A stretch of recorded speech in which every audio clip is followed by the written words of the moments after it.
Hello everyone and welcome back to my channel. तो आज जो टॉपिक मैं आपके लिए लेके आया हूँ, हमने हिस्ट्री स्टार्ट कर ली है। हिस्ट्री के जो कुछ इंपॉर्टेंट टॉपिक्स हैं वो हम कवर करेंगे। तो इंडिया फ्रीडम स्ट्रगल एक इंपॉर्टेंट टॉपिक में से है, तो हम आज से ये स्टार्ट करेंगे। तो बहुत से बच्चे मुझे MCQs के लिए कह रहे थे, तो मुझे उस चीज़ में बच्चों की भी कुछ हेल्प चाहिए। मैं चाहूँगा कि कोई भी 5 बच्चे जो इस चीज़ में मेरी हेल्प करना चाहते हों वो मुझे टेक्स्ट करें, कांटेक्ट करें। तो ज़रूर मैं MCQs भी लेके आऊँगा। और जो भी बच्चा पहली बार चैनल पे आया है सब्सक्राइब ज़रूर करें और बेल आइकन को भी दबाएं। वीडियो को शेयर भी किया कीजिए, आपका सपोर्ट मुझे मिलता रहेगा तो मैं इसी तरह के वीडियोस आपके लिए लाता रहूँगा।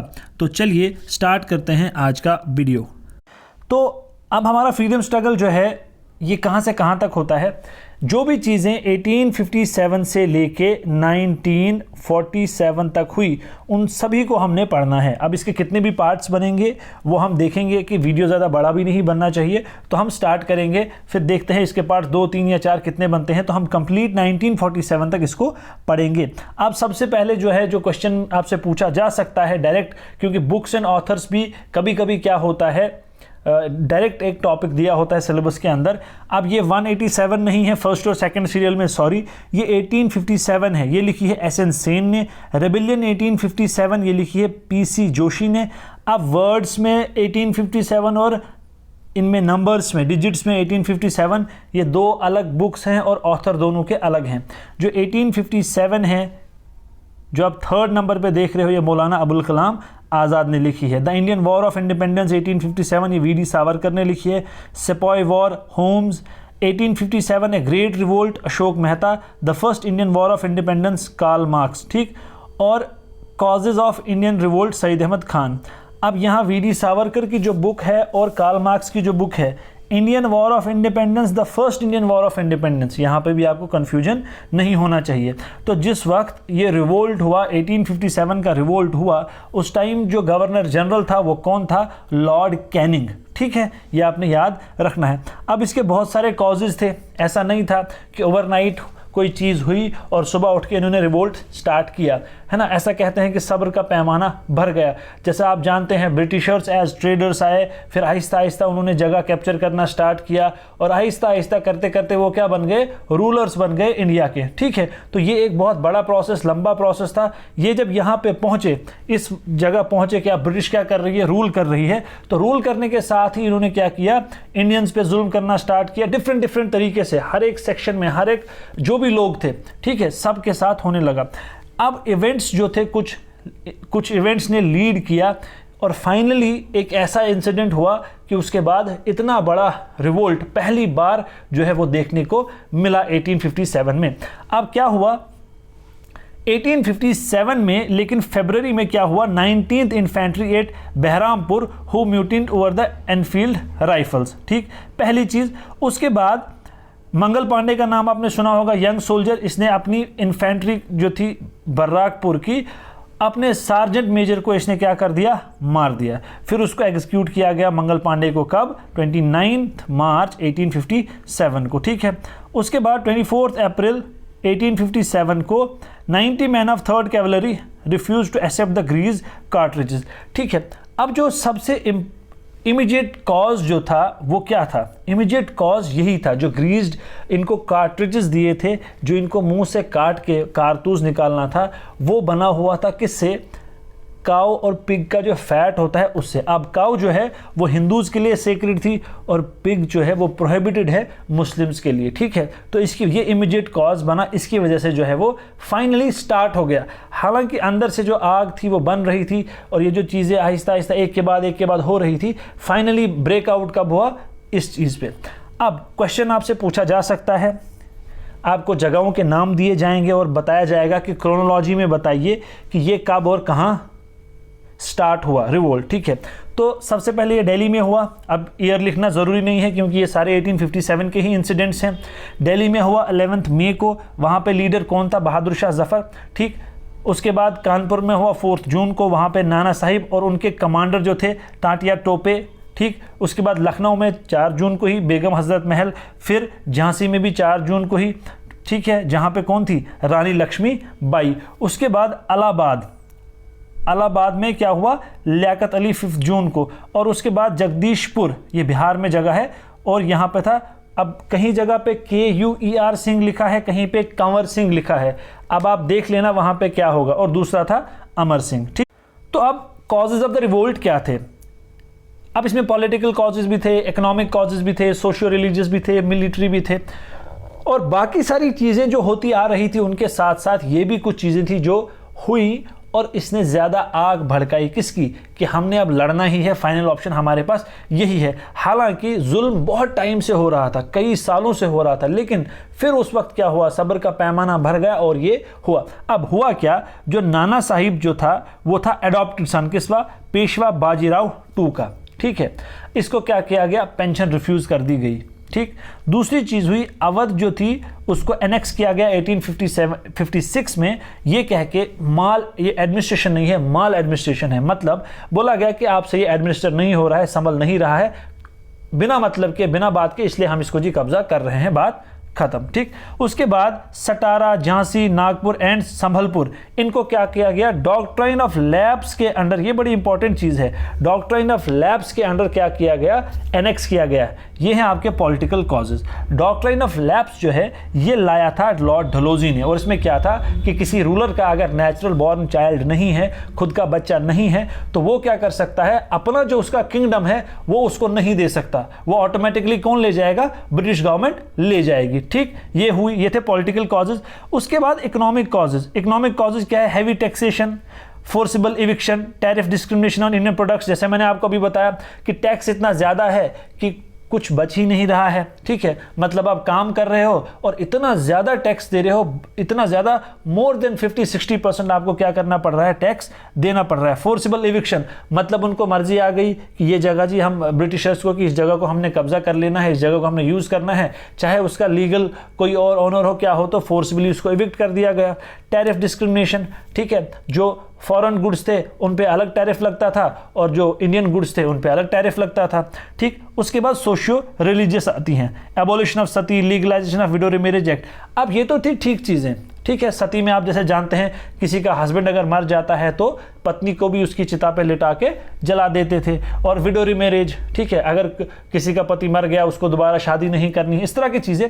हालांकि ये अच्छी चीज़ें थी, लेकिन जो ऑर्थोडॉक्स लोग थे, रिलीजन को स्ट्रिक्टली फॉलो करने वाले लोग थे, उनके सेंटिमेंट्स हर्ट हो गए। ठीक, फिर military discrimination with Indian soldiers, क्या डिस्क्रिमिनेशन, इनको सैलरी भी कम दी जाती थी। ठीक है, और इनको ट्रीट जो है डिफरेंटली किया जाता था। ठीक है, गुलामों की तरह।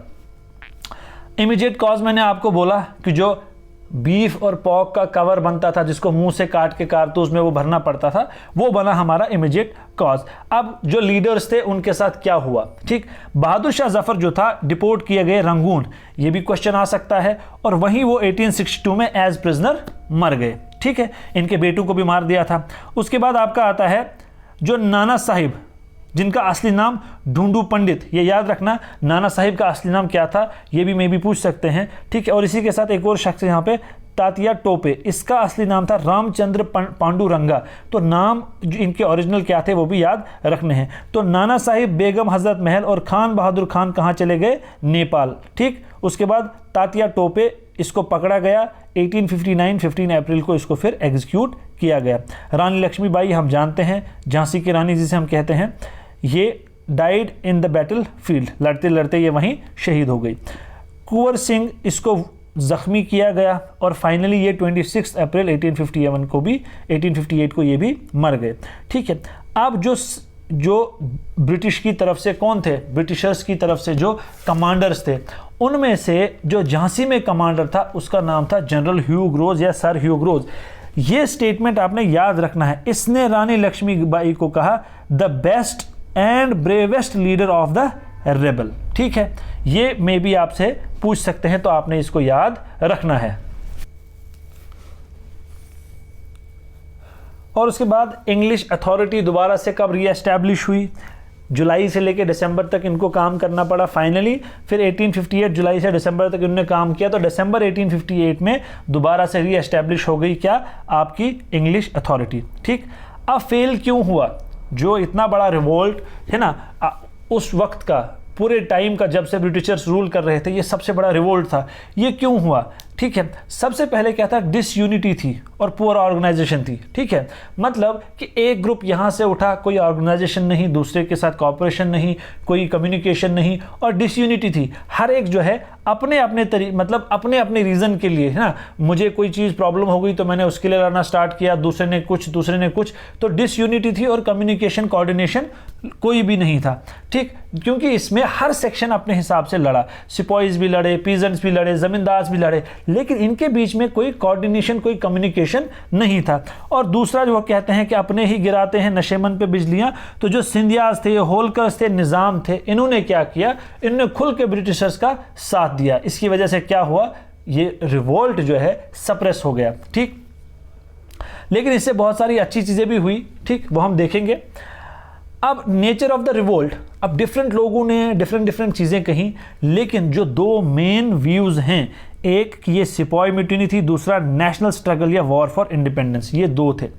अब ये जो सिपाही म्यूटिनी है, ये बहुत सारे लोगों ने इसे कहा, national struggle war of independence ये भी बहुत सारे लोगों ने कहा, लेकिन जहाँ पे 10-20 लोग एक ही चीज़ कहते हैं तो वहाँ पे मुश्किल है पूछना। लेकिन अगर आप लिखना चाहते हैं तो लिख लीजिए अभी सुन के। सिपाही म्यूटिनी इसे कहा सईद अहमद खान ने, मुंशी जीवनलाल ने, ठीक है, स्टैनली, जॉन लॉरेंस और भी RC मजुमदार वगैरह वगैरह ये लोग थे। ठीक है, हालांकि ये पूछेंगे नहीं क्योंकि ये 5-7 लोग हैं। और नेशनल स्ट्रगल और वॉर फॉर इंडिपेंडेंस इसे कहा VD सावरकर ने, ये इसकी बुक भी है, तो ये याद रखना। अच्छा, बेंजामिन डिसरेली ने, कार्ल मार्क्स ने, ईश्वरी प्रसाद ने। लेकिन अदर व्यूज़ जो थे, जो एक एक शख्स ने कहा, एक था रेशियल स्ट्रगल या इसको कहा ब्लैक वाइट स्ट्रगल, ये कहा मेडली ने, ये आपने याद रखना है। फिर रिलीजियस स्ट्रगल, हिंदू मुस्लिम क्रिश्चियंस, ये कहा रीस ने, ठीक, REES रीस। और हिंदू मुस्लिम कंस्पिरेसी अगेंस्ट क्रिश्चियंस कहा इसको किसने, आउटराम और टेलर ने। ठीक, ये तीनों स्टेटमेंट्स आपने याद रखने हैं। कौन से वाले, ये 3 स्टेटमेंट। ऊपर वाले वो बहुत सारे लोगों ने कहा है, लेकिन ये वाले आपने याद रखना है। अब उसके बाद डिफरेंट ओपिनियंस भी आए, ये भी आपने याद रखना है। ये बहुत चांसेस है कि स्टेटमेंट बोला जाए और कहा जाए कि बताओ ये स्टेटमेंट किसने कहा था। A national revolt rooted in deep mistrust, ये कहा बेंजामिन डिसरेली ने। What began as a fight for religion ended as war of independence, ये कहा एसन सेन ने। एसन सेन ने आपकी बुक भी लिखी है, मैंने आपको पहले ही बता दिया। बुक्स के नाम भी बहुत इंपॉर्टेंट हैं, ठीक है, क्योंकि डायरेक्ट वहाँ से क्वेश्चन आपको आ सकता है कि ये बुक किसने लिखी है। ठीक, उसके बाद the so called first national war of independence is neither first nor national nor the war of independence, ये भी इंपॉर्टेंट स्टेटमेंट है। ये किसने कहा, RC मजूमदार ने। ठीक है, तो ये जो स्टेटमेंट्स हैं, किसने क्या कहा, किसने क्या व्यू दिया, इसे यहाँ से डायरेक्ट क्वेश्चन आपको बन सकता है। उसके बाद इम्पैक्ट, अब इसका असर क्या क्या हुआ, इतना बड़ा रिवोल्ट जो हुआ, अब कुछ तो असर हुआ होगा, है ना। तो ये ज़ाया नहीं गया, बेशक सप्रेस किया गया with in short span of time, लेकिन इससे कुछ चीज़ें हुई। अब क्या हुआ, 1858 में क्या हुआ, जो कंपनी रूल था, कौन रूल कर रही थी, ईस्ट इंडिया कंपनी को समझो जैसे हम कह लेते हैं कि सारे चीज़ें उनके हवाले कर दी थी, किसने, ब्रिटिश क्राउन ने, कि आप संभालो, बिजनेस करो, क्या करो आप संभालो। लेकिन जब ये क्या कहते हैं रिवोल्ट हुआ, उसके बाद 1857 में ब्रिटिश पार्लियामेंट में एक्ट पास हुआ जिसने कंपनी रूल को ख़त्म किया, और उसके बाद ब्रिटिश क्राउन का डायरेक्ट रूल क्या हो गया, स्टार्ट हो गया। ठीक है, दूसरा इन्होंने क्या किया कि एक मिनिस्टर ऑफ ब्रिटिश गवर्नमेंट, इसको क्या बनाया, सेक्रेटरी ऑफ स्टेट। ये भी आप याद रखो कि 1858 में ये चीज़ें हुई हैं। ठीक, और इसको रेस्पॉन्सिबल बनाया गया किस लिए, गवर्नमेंट ऑफ इंडिया के। अब तीसरी चीज़ यहाँ पे क्या हुई कि जो ब्रिटिश गवर्नर जनरल था उसे टाइटल दिया गया अब वाइस रॉय का 1858 के बाद। तो आपने याद रखना है कि पहला वाइस रॉय कौन था। अब यहाँ पे क्वेश्चन इस तरह बनेगा, who was the last governor general and the first vice Roy. ये एक ही शख्स था, वो था लॉर्ड कैनिंग, ये आपने याद रखना है। ठीक है, जिसने क्या किया, डॉक्ट्राइन ऑफ लैप्स जो है ख़त्म किया। ठीक, वो भी यहाँ पे मैं आपको बताऊँगा। उसके बाद प्रिंसली स्टेट्स को ये एश्योरिटी दी गई कि अब हम आपको एनेक्स नहीं करेंगे, डॉक्ट्राइन ऑफ लैप्स क्या हो गया, ख़त्म हो गया। आफ्टर द रिवोल्ट अब ब्रिटिश ने जो अपनी दूसरी पॉलिसी, क्योंकि इस रिवोल्ट में क्या हुआ, क्योंकि एक कॉमन कॉज था दोनों का, जैसे मैंने आपको बोला, जो वो ग्रीस कार्ट्रिजेस थे वो बने होते थे पॉर्क और काऊ के फैट के, ठीक है। अब हिंदूज़ के लिए काऊ सेक्रेड है, मुस्लिम्स के लिए प्रोहिबिटेड है पॉर्क को टच करना भी। तो इससे क्या हो गया, हिंदू मुस्लिम यूनिटी इन्होंने देखी और ये देखा कि ये साथ मिलके कितना बड़ा रिवोल्ट हुआ और आगे भी ऐसा हो सकता है। तो अब इन्होंने क्या स्टार्ट किया, डिवाइड एंड रूल पॉलिसी, ठीक है। उसके बाद जो भी नुकसान हुआ ब्रिटिशर्स को इस पूरे स्ट्रगल में, उस सब का एक्सपेंस कहाँ, मतलब दोबारा से स्टार्ट वही, ठीक, दोबारा से वही जुल्म स्टार्ट, उसका सारा का सारा एक्सपेंस कहाँ पे, किस पे डाला गया, इंडियन पीपल, ठीक है। और Indian civil services act of 1861 was passed, ये स्टार्ट किया 1861 में इंडियन सिविल सर्विसेज एक्ट जो है वो लाया गया। तो ये था आपका रिवोल्ट ऑफ 1857। इसमें जो भी इंपॉर्टेंट चीज़ें, किस तरह का क्वेश्चन आएगा, मैंने आपको बताया, ठीक है।